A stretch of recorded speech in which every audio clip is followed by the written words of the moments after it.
Hello everyone, आप देख रहे हैं चैनल अमीन इन्फो। दोस्तों, दिल्ली यूनिवर्सिटी के under graduate merit based admission के लिए जो स्पेशल कट ऑफ का थर्ड राउंड है, या आप कह सकते हो third round of special cut off, उसका जो शेड्यूल है वो आ गया है। आपको थर्ड राउंड के लिए 28 दिसंबर सुबह 10 बजे से लेके 29 दिसंबर 5 बजे तक अप्लाई करना है।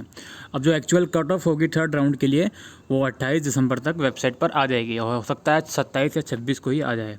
और उसके अलावा आप अप्लाई कर दोगे तो उसका जो अप्रूवल होगा वो कॉलेज वाले 30 दिसंबर तक करेंगे, शाम 5 बजे तक। देन आपको जो पेमेंट आपको 31 दिसंबर रात 12 बजे तक करनी है।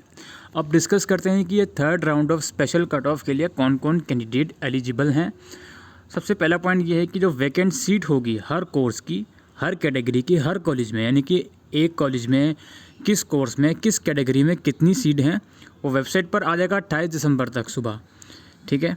The declared seats could vary in case some applicant cancel their admission, यानी कि अगर सपोज़ करिए 28 दिसंबर को सुबह वेबसाइट पर सीट्स डिटेल आ जाती हैं, वैकेंट सीट्स डिटेल, उसके बाद कोई कैंडिडेट अपना एडमिशन कैंसिल कर देता है तो ऑब्वियसली वो चेंज होगी, तो इसलिए सीट्स वैकेंट्स की डिटेल होगी उसमें वेरिएशन हो सकती है। Cut off for various courses available under each category for a college who would be admitting student under third special cut off will be available by 28 दिसंबर, यानी कि जो एक्चुअल कट ऑफ होगी वो भी 28 दिसंबर तक आएगी। Only those applicant will be consider who did not take admission in the initial announced cut off including special drive cut off and special drive for whatsoever reason. तो भाई special round के लिए कौन एलिजिबल होगा इस third round के लिए? जिसका अभी तक DU में एडमिशन नहीं हुआ किसी भी कट ऑफ में, सिर्फ वही एलिजिबल होगा, प्रोवाइडेड कि उसने फॉर्म फिल करा होना चाहिए। Applicants who are already admitted, including NCVEP, in any course, College of University of Delhi will not be eligible to participate in third round of special cutoff, and movement of application will not be allowed। यानी कि जो already जिनका admission हो चुका है तो भाई वो लोग स्पेशल राउंड के लिए एलिजिबल नहीं है, थर्ड राउंड के लिए। और ऑफ कोर्स कि वो जो अपना कॉलेज है वो ट्रांसफ़र नहीं कर सकते। ठीक है, इस चीज़ का भी ध्यान रखना। Applicant will apply to a single college course. Applicant must ensure that they have carefully checked the number of seats vacant in the course they are applying to under their category। तो obviously आप apply कर सकते हो online, और apply करने से पहले देख लेना कि जिस भी कॉलेज में अप्लाई कर रहा है उसकी सीट्स वैकेंट्स हैं भी या नहीं। In case number of applicant applying for a particular course in a college is more than the number of seats available, college will make a merit as per the best of 4, best of 3 required for the course।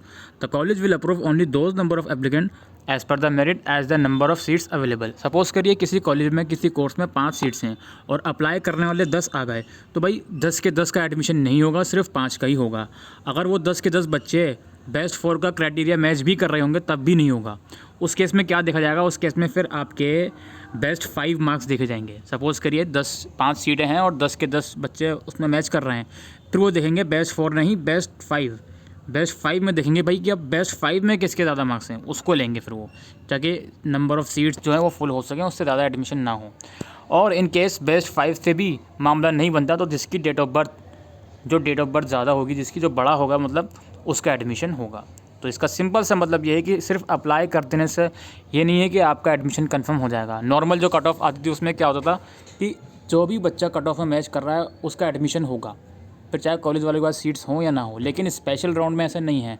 Special round में अगर आप cut off criteria match भी कर रहे हो तो college वाले ये देखेंगे कि भाई जितने एप्लीकेंट्स इस कॉलेज में आए हैं वो एप्लीकेंट्स में से कौन बेस्ट 5 में जिसके ज़्यादा मार्क्स हैं उसको लेंगे वो, अगर in case number of applicant ज़्यादा होगा नंबर ऑफ़ सीट से। ठीक है।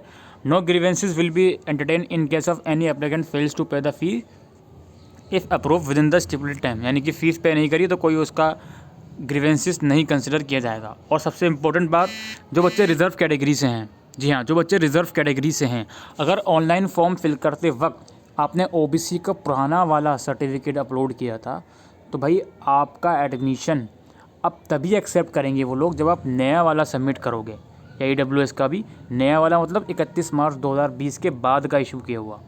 अगर वो पहले का आपने अपलोड कर रखा है जुलाई के टाइम में फॉर्म फिल करते वक्त और अब आपके पास नया आ चुका है, तो आप जैसे ही अप्लाई करोगे कॉलेज में तो उस कॉलेज की जो ईमेल आईडी होगी वहाँ पर अपना नया सर्टिफिकेट मेल कर देना।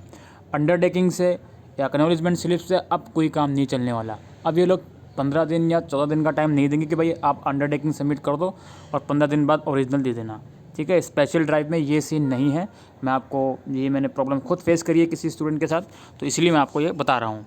Applicant should not cancel there admission, existing admission, movement will not be allowed. यहाँ पर साफ साफ लिखा हुआ है कि ऐसा मत करना कि यार मेरा हंसराज में नाम आ रहा है, अभी मेरा सत्यवती में हुआ है, इसको मैं कैंसिल कर रहा हूँ, हंसराज में अप्लाई कर रहा हूँ। ऐसा नहीं करना, बिल्कुल भी स्ट्रिक्टली अलाउड नहीं है मूवमेंट। अगर आप करोगे तो आपकी ये सत्यवती वाली सीट भी जाएगी और ऑब्वियसली हंसराज में तो आप अप्लाई कर ही नहीं सकते, ठीक है। तो ये सब कुछ गाइडलाइंस हैं special round of cut off की। आई होप आपको ये वीडियो यूज़फुल लगे हो तो वीडियो को शेयर करिएगा। Thank you.